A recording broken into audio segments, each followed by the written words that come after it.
wabarakatuh. Waalaikumsalam. Saya perwakilan kelompok 2 akan menjelaskan tentang Al-Quran dan Hadis dan Al-Hadis.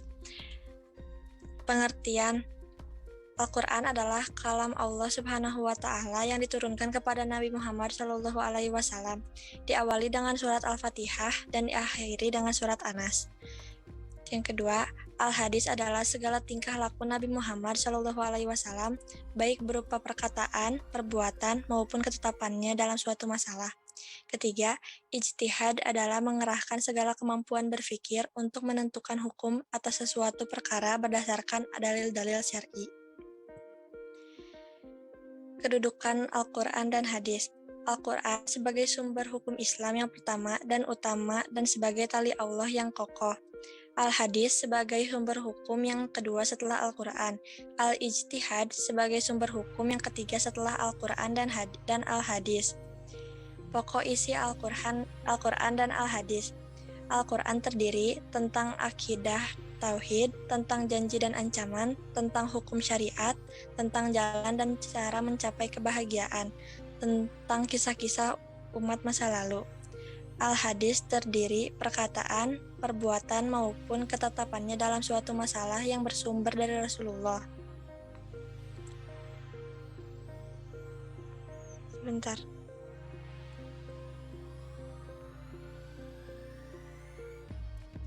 Beberapa di antaranya fungsi Al-Quran, Al-Hadis, dan Ijtihad.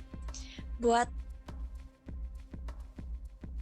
Al-Quran sebagai mukjizat terbesar Nabi Muhammad SAW, sebagai hidayah bagi manusia, sebagai pembeda antara yang hak dengan yang batil, sebagai obat, sebagai kabar gembira dan pemberi peringatan, membenarkan kitab-kitab sebelumnya, dan sebagai penutup wahyu-wahyu yang diturunkan sebelumnya, dan sebagai cahaya.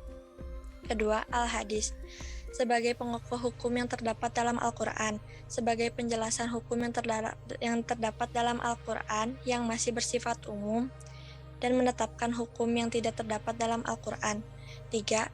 Ijtihad, menetapkan hukum yang tidak terdapat dalam Al-Quran dan Hadis, serta sebagai wadah pencurahan pemikiran kaum muslimin dalam menyelesaikan suatu permasalahan. Keistimewaan Al-Quran dan Al-Hadis.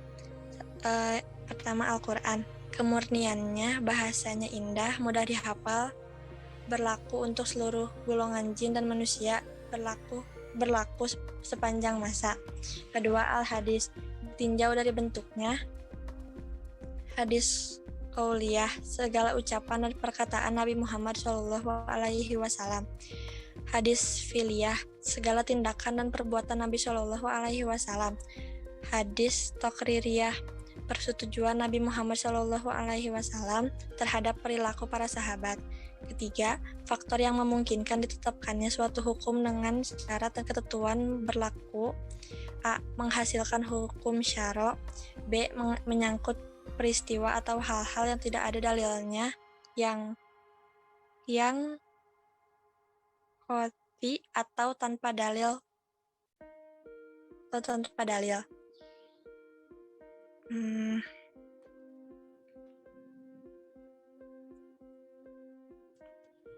tanpa dalil sama sekali.